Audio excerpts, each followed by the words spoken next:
হয়নে বাৰু? ভগৱানে এইটো কোৱা নাই যে বোলে টাইলছ লগা নামঘৰতে বোলে মই আহিব, হয়নে বাৰু?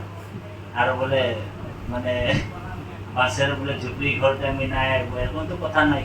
কারণ ঈশ্বরও সর্বে ভূতেশ্ব ভূতাত্মা অবস্থিত, হয়নে বাৰু? হৰি তো সকলোতে আছে। আৰু সেই হৰি ভগৱন্ত যেতিয়া সকলোতে আছে, ভগৱান নিজেই কৈছে বাহিৰে ভিতৰে সমস্ত ভূততে পৰিপূৰ্ণ ৰূপে আছো মই মহেশ্বৰ, যেন জগতত ব্যাপী আছয় আকাশ, সেই মতে সমস্ততে কৰো প্ৰকাশ। গতিকে ভগৱন্ত যেতিয়া আমাৰ সকলোতে আছে বুলি ভাৱনা, আমাৰ ভাৱ ভক্তিটো আহি যায়, তেতিয়া আমি এই জীৱন্তে মুক্তি যিটো শব্দ আছে ভাগৱতৰ দৰ্শন, আমি পাঠৰ মাজত সোমাই যাম বাৰু, মানে বেছি সময় নহয়, কমকৈ আমি পাঠৰ মাজত সোমাই মূল সাৰ কথাখিনি কৈ আপোনালোকৰ মাজত অকণমান চেষ্টা কৰিম, প্ৰকাশ কৰিম। এতিয়া কথা হ'ল কি, ভগৱন্ত ভক্তি কৰিবলৈ যাওঁতে বাধাও আহে, বহুত বাধা আহে। আৰু এই বাধাবিলাক মানে আপুনি অতিক্ৰম কৰি গৈ থাকিব লাগিব। ভগৱন্ত মায়াও আকৌ দিগদাৰি লগাইছে কেতিয়াবা কেতিয়াবা। কৃষ্ণই নিজেই কৈছে অৰ্জুনক, যাৰ অভিজ্ঞতা আছে সেই পাই পাই আহিছে বাৰু, দৈৱী এইচা গুণময়ী মম মায়া দূৰত্বয়া। মোৰ মায়াটো বহুত ডেঞ্জাৰ, ত্ৰিগুণাত্মিক মায়া, সত ৰজ আৰু তম। এই তিনি গুণেৰে মায়াটো মই পৰিচালনা কৰি আছো। মামেব প্ৰপদ্যন্তে মায়ামেতম তৰন্তিতে। যি মোক মোৰ ওচৰত কায় বাক্য মনে সুদৃঢ় বিশ্বাসে শৰণ লয়, সেই ভকতসকলে মোৰ মায়াৰ পৰা উদ্ধাৰ হৈ গৈছে। সেইকাৰণে অবস্তুক দেখাবন্ত বস্তুক আৱৰি, এদিহে মোহৰা মায়া জানা নিশ্চয়। ভগৱন্ত মাধৱৰ অভয় চৰণে, শৰণে বহিলে যিটো কায় বাক্য মন, ঈশ্বৰ মাধৱে তাংক কৰিলন্ত দায়া, তৰয় দুৰ্ঘৰ এইটো ঈশ্বৰৰ মায়া। এতিয়া আমাৰ পুত্ৰ পৰিবাৰ ধন জন জীৱন যৌৱন এইবিলাক ভাগৱতে অসাৰ বুলি কৈছে, সাৰ নহয়। এইবুলি আকৌ তাতি বাপে ক'লে বুলি আইগৰাকীক বিয়া পাতি আনিছিল, আইগৰাকীকতো এৰি দিব নোৱাৰোঁ, এৰিব পাৰিব জানো? নোৱাৰে। তাৰমানে কৰ্তব্য কৰ্মটো আপুনি মই পালন কৰিব লাগিব। মানুহজনীক যেতিয়া বিয়া পাতি আনিছোঁ, মানুহজনীক ল'ৰা ছোৱালী জন্ম হৈছে, পঢ়া শুনা কৰা, এই কৰ্তব্য কৰ্মটো আপোনাৰ ধৰ্ম। কিন্তু সেই আইগৰাকীৰ প্ৰতি, ল'ৰা ছোৱালীৰ প্ৰতি আমাৰ মনৰ এটেচমেণ্টটো দেই, যিটো মমতা বুলি কৈছে, মোহ, এই মোহটো বা মমতাটো আমাৰ থাকিব নালাগে। এই মোহটো আঁতৰাবৰ কাৰণে ভাগৱত।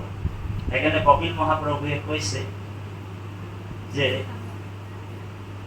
বৈৰাগ ভক্তিটো মূল বস্তু, যে ভক্তি কৰিলে কি হয়, ভকতি কৰন্তে উপজে বিৰকতি, তেবে এহি জীৱে, তেবে এহি দেহে জীৱে, তেবে এহি দেহে জীৱে পাৱয় মুক্তি। তাৰমানে ভকতি কৰিলে মানে এই দেহাটোতে, বৈৰাগ যেতিয়া আহিব, বিৰকতি যেতিয়া আহিব, এই দেহাটোতে মুক্তি পাব বুলি কৈছে। আৰু মৰাৰ পিছত মুক্তিৰ কথাটো বাদ দিয়ক, মৰাৰ পিছত মানে মুক্তি হ'ব নহ'ব কোনো দেখাও নাই, আমিও দেখা নাই, মুক্তি পাম নাই, হয়নে বাৰু? কিন্তু জীৱনতে যাক মুক্তি লাগে, সেইকাৰণে ৰজা পৰীক্ষিতক কৈছে যে তোমাক যদি জীৱনতে মুক্ত লাগে তেনেহ'লে তোমাৰ বৈৰাগ ভাৱটো জন্ম হ'ব। সেইকাৰণে ৰজা পৰীক্ষিতে ভাগৱত শুনাৰ পিছত বৈৰাগ ভাৱ আহিল। আপোনালোক পাব, প্ৰথম স্কন্ধত আছে। ৰজা পৰীক্ষিতে কৈছে, এইৰাম গৃহ অন্ধকূপতে পৰিলো মই পাপ, কৃষ্ণৰ কৃপাতে পাইলো ঋষি সাপ। গৃহ অন্ধকূপতে পৰিলো মই পাপ, কৃষ্ণৰ কৃপাতে পাইলো ঋষি সাপ। আজি কৃষ্ণই কৃপা কৰি মোক ঋষি সাপটো দিয়ে। কিন্তু প্ৰথমে আকৌ ভয় খাই আছে যে মই 7 দিনৰ পিছত মৰি যাম, 7 দিনৰ ভিতৰত মৰিম। আৰু এই 7 দিনৰ ভিতৰত মই মৰিলে মোৰ ল'ৰা ছোৱালীবিলাক কি হ'ব, মোৰ ধুনীয়া মানুহজনী কি হ'ব, এই যিটো মৃত্যুৰ ভয় ৰজা পৰীক্ষিতক খুন্দা মাৰি ধৰিছে।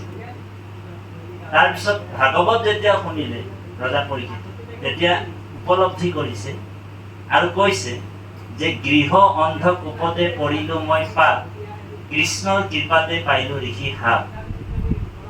এই ৰাম জানন্ত বিফলে যায়, জানন্ত বিফলে যায়, ভিতৰ সন্ততি সাপ দিয়াই উপজাইলা মোৰ বীৰপতি। আজি ঋষি সাপ পাই কিনে মোৰ বহুত ভাল হ'ল। ঋষি সাপটো ভালৰ কাৰণেহে পাইছোঁ এইবুলি তেওঁ অনুভৱ কৰিছে।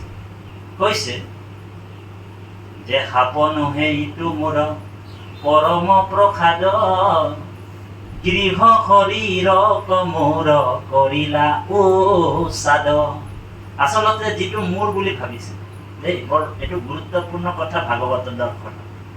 যিটো মোৰ বুলি ভাবিছে, যেনেকুৱা আমাৰ মানুহবিলাকক কৈ থাকে নহয়, মোৰ ধন, মোৰ মাটি, মোৰ বাৰী, মোৰ ল'ৰা, মোৰ ছোৱালী।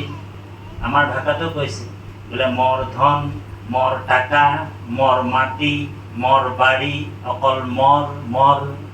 ভগৱানটাও ভাবে এই মানুহটা বলে অকল মরকে আছে, ইয়াকে বলে জলদি করে মরাই দিয়াটাই ভাল। 70 বছর 80 বছরে ও হরি মর তো বলে মরকে আছে যদি হয় না ভাই। এই যেটো মর মানে এটা সংস্কৃত শ্লোকতো আছে, মম পুত্র মম ভাইজা, অকল মম। এই যেটো মম কৰি আছো আপুনি মই, আজি গুৰু আসন ভাগ্য পাতিলো, আজিৰ পৰা এই মমটোৰ আগফালে আমি নটো বহুৱাব লাগিব, মানে নম কৰিব লাগিব, নহয় জানো?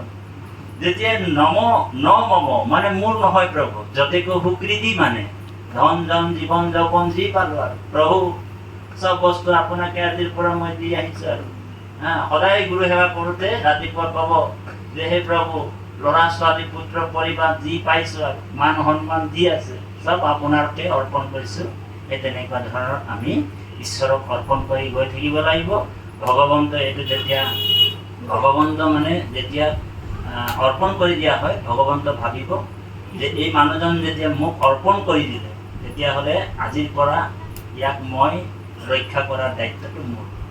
সেইকাৰণে শৰণত 6টা লক্ষণ আছে দেই। অনুকূলৈশ্য সংকল্প प्रतिकूले विवर्जनम रक्षोतिथि विश्वासो गुपतत्ते वरणम तथा आत्मनिक्षेप कार्पुण्य सड़ाविध शरणागति। এই যে শৰণ লোৱাৰ মানে যিটো ব্যৱস্থা, শৰণৰ সেইকাৰণে 6টা লক্ষণ। অনুকূলৈশ্য সংকল্প মানে অনুকূল প্ৰতিকূল অৱস্থাটো আপুনি ভগৱন্তৰ চৰণ কমল এৰিব নালাগে। কেতিয়াবা দুখ আহিব পাৰে, সুখ আহিব পাৰে, বোলে কেতিয়াবা যদি বহুত বোলে বিপদ পৰি গ'ল, বোলে নাম ধৰ্মই ঢুকেছিলি, শংকৰ সংঘ আহিছো, বহুত মানুহে এনেকুৱা কৰি পিছ হকি পলাই যায় দেই। এতিয়া প্ৰাথমিকে বোলে খোজটা দিছিলি নতুন সংগী, তাত বোলে শংকৰ সংঘই ঢুকাৰ পিছত আৰু বোলে বিপদৰ ওপৰে বিপদ বোলে, হয় নে বাৰু? কেতিয়াবা বোলে ল'ৰাটো বোলে আমুক হৈ গ'ল, এক্সিডেণ্ট হৈ গ'ল, তেতিয়া বোলে বাপজনৰ ভৰি এটা ভাঙি গ'ল, তেতিয়া মানে তেওঁ ভাবে বোলে এদেৰ অনুষ্ঠানটা দিয়াৰ কাৰণে কিজানি একো হয় জানি দেই, বোলে শংকৰ সংঘত সোমোৱাৰ কাৰণে এনেকুৱা হ'ল নেকি। তেতিয়া কি হ'ব, অলপ দিনৰ পিছত ক'ব এই বোলে এদেৰ শংকৰ সংঘত থাকতেও নাইকে আৰু কৃষ্ণৰ ভক্তিও কৰবাৰ নাইকে, ও হৰি ওলাই গুচি যাম। এই ভক্তিটো এনেই বহুতে ভাবে এনে সুলভ, ভক্তিটো এনেই সুলভ, কিন্তু এইটো বহুত দুৰ্লভো হয়। মানে ভগৱন্তক পোৱাটো বহুত দুৰ্লভ বুলি কৈছে। এনেই ভক্তি কৰাটো সুলভ। ভকতি ইয়াত মানে বহুত ডাঙৰ মানে যোগী মহাযোগীসকলো ফেল হৈ যায়, যেতিয়া কৃষ্ণই মানে পৰীক্ষা ল'বলৈ আৰম্ভ কৰি দিয়ে। সদায় ভক্তিটো আকৌ পৰীক্ষা লয়। সেইকাৰণে বহুত মানুহে 100 ভাগৰ ভিতৰত 95% মানুহে অন্য দেৱী দেৱক পূজা কৰে দেই পাপাই কৃষ্ণ। 5% মানুহে ভগৱানৰ ভকতি কৰে। কাৰণ ভগৱন্তে কৈছে নিজে, যি কৰে মুখ আখ তাকো কৰো মই সৰ্ব। যি মুখ আশা কৰিলে তেওঁৰ সৰ্বনাশ হ'বলৈ আৰম্ভ হয়। আৰু এইটো 10ম স্কন্ধত আছে তাত দেই।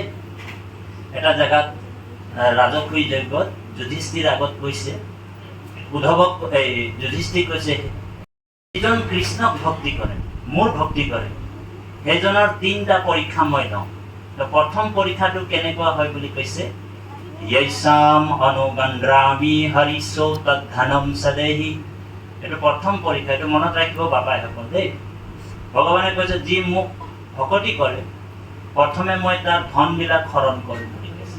ধন মানে টকা পইচা নহয় দেই। বহুতে ভাবে আমাৰ ধনবিলাক হৰণ কৰিব নেকি ভগৱান। ভগৱন্তে